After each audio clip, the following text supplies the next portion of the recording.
All right, so in the year 2023, I decided I completely changed my life and I did a radically different type of eating. I started the carnivore diet.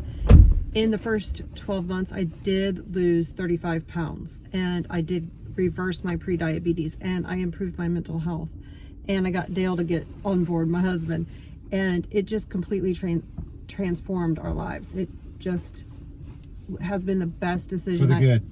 It's been the best decision I've ever made for my health. Other than marrying me.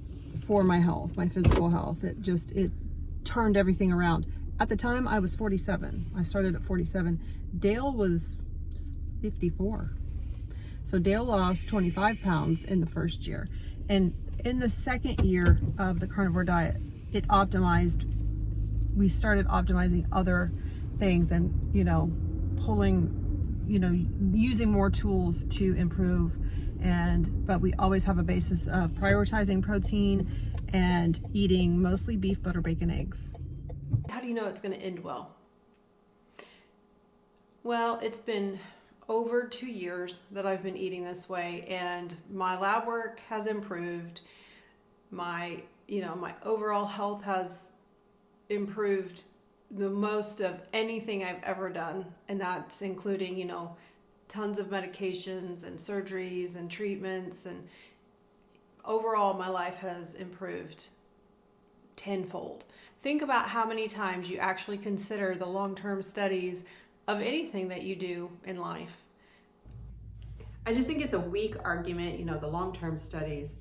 I didn't consider the long-term studies, nor did my doctor advise me about the long-term studies when I was taking 5 different medications through pregnancy and in my 30s, It's just not, I just think that's a weak argument. And I'm not saying don't take medication and don't follow your doctor. I'm just saying, the carnivore diet and the long-term studies or, switching, doing it short-term after getting great results and then shifting to a Mediterranean diet, because we don't know what the health implications are. That doesn't make a lot of sense to me. And why would I shift to a Mediterranean diet? I don't live in the Mediterranean area. that doesn't make sense. I do a diet of food that I have access to and that I can get in my area. I'm in the Mid-South and it's very similar, this part of the world. That's the food I'm gonna eat. So, we don't know the long-term studies. Well, it's just a weak argument when I'm testing and, staying on top of what my health and my symptoms are.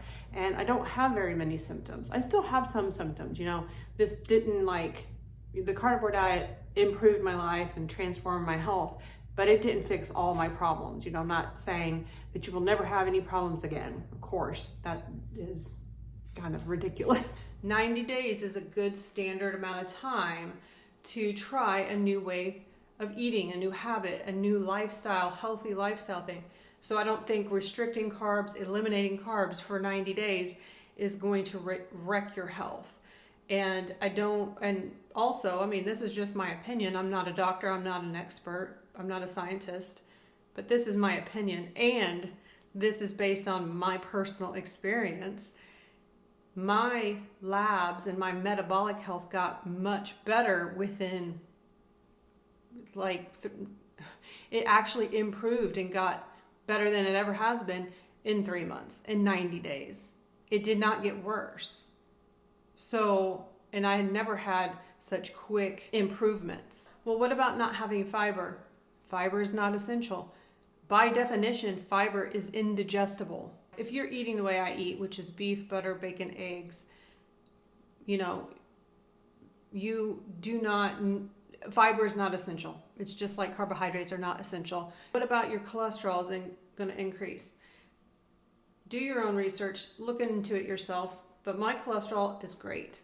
Now, my triglycerides are in the best range they've ever been. Yes, my total cholesterol is considered elevated, but it is not a concern. And to me, it's not a concern. I'm not concerned about my cholesterol. I also did a couple other tests just to, monitor them. A year and a half ago, I had a coronary artery calcium scan. It's a CAT scan. and it's very simple, very straightforward. You just go in. It was very non-invasive. And when I had it in 2023, I can't remember if it was May or August. I think it was August of 2023. I had that, and it came back that I had a 0. So this year I just had, it's been almost 2 years later, I had another one because I just want to keep track. Really don't need to have, if you have one a year, great. But I talked to my provider and she recommended I have one. So I had it in February and they were having a sale and it was $75. So it was great. But it came back in less than 3 hours, the results came back and I have another 0. That makes me feel comfortable knowing that, I'm not developing any issues. And I am kind of a nerd and I love labs. So I like to get my labs done a lot and I like to see. But the fact is, I'm not going to change my lifestyle. I'm not going to suddenly start eating, lots of leafy greens or anything like that because my labs are a certain way unless I start having symptoms. If I start having symptoms that I have problems with, I will go and talk to my functional nurse practitioner and we can troubleshoot. But I'm much more of a partner with her now than just, someone that goes in and has no idea about this. So for me, my blood sugar management is great. I'm not having any of these other issues and I'm not having any symptoms. So it does not make sense to me to start adding in, foods that I don't like, that make my stomach hurt, that give me gastro issues, that bloat, pain, that actually cause me not to be able to go to the bathroom and everything that comes along with that. So that just seems anti-common sense. That doesn't seem like common sense.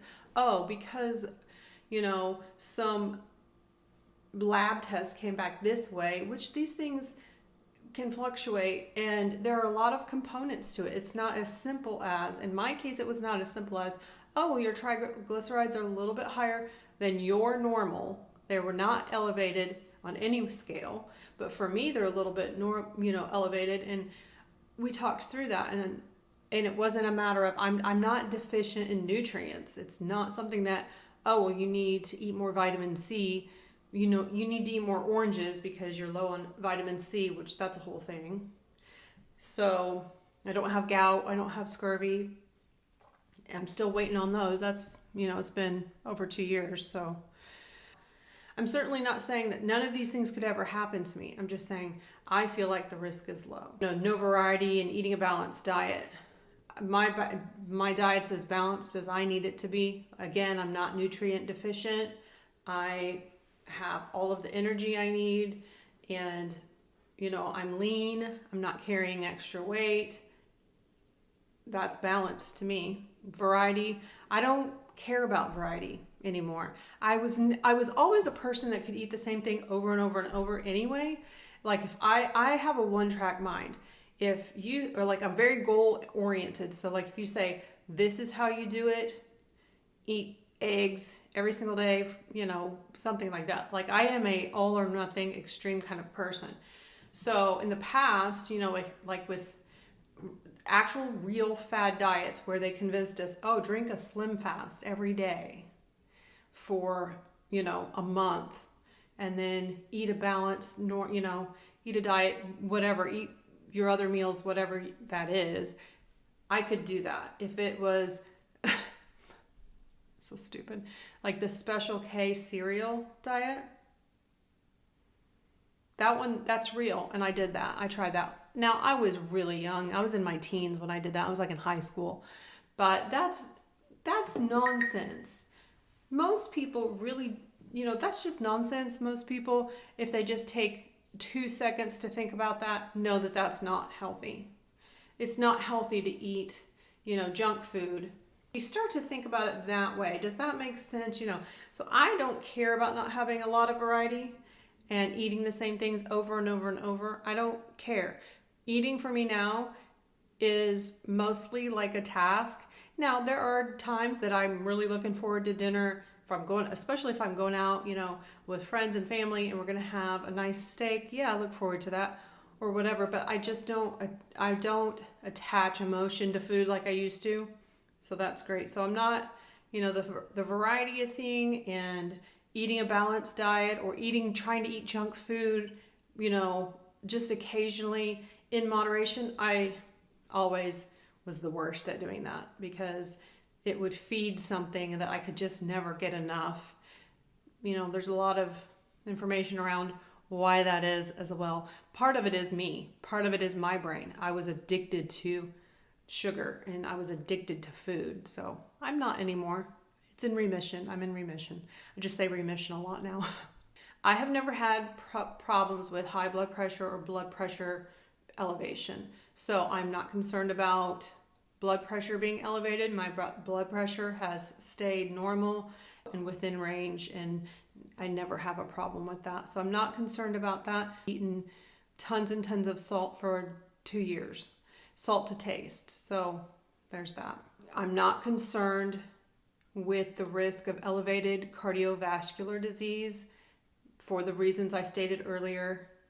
My cholesterol levels, my hormones are working well. The things that I can test are within range. They're actually mostly in optimal range. I don't have trouble managing my blood sugar. I don't get mood swings. I don't get sugar spikes and crashes. I was pre-diabetic when I started the carnivore diet, and the first time I had my blood work done, I think was around month 4 to test for that, and my blood sugar was already managed. At that time I had 3 specialists. None of them, it was in my records. They didn't advise me that. So I learned it on my own when I went back and looked. And I was dealing with something in 2019 that was inflammation in my eye. And a lot of times people with diabetes have trouble with that condition. So, and they didn't say, oh, well, you looks like you're having some blood sugar management issues.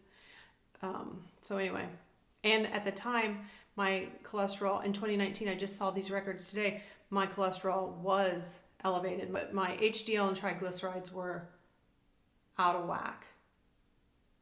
Since I've had my lab works done, my fasting insulin is 5.3. My fasting glucose was 82. My A1C is 5.5. My A1C does run a little bit higher. I'm not concerned about it because my fasting insulin and my fasting and all of these other things.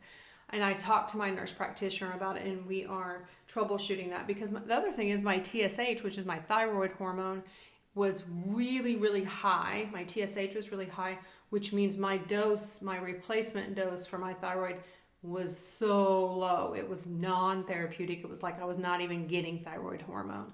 And that is a stress on my body. That's a hormetic stress, a hormone stress that really wreaked havoc with me. And who knows how long it had been that out of whack. I mean, it was 17. That's very, very high for just going, And I was having some symptoms of tired, cold, sleep disruptions. And a lot of that is so similar to like perimenopause. It's hard to know. So these are some of the reasons that I'm not concerned about long-term studies or, what is this way of eating going to do to me? Because I'm still doing really well health, physically and mentally and emotionally. I'm coping with the stresses, the everyday stress that people have. Life is going to have stress. I'm coping with that well, sometimes better than others. And, emotionally, mentally, I'm feeling very sharp. I have lots of energy, and physically, I'm wanting to do things. I told Dale I wanted to help him move some of the boxes. We're moving some stuff out of the house.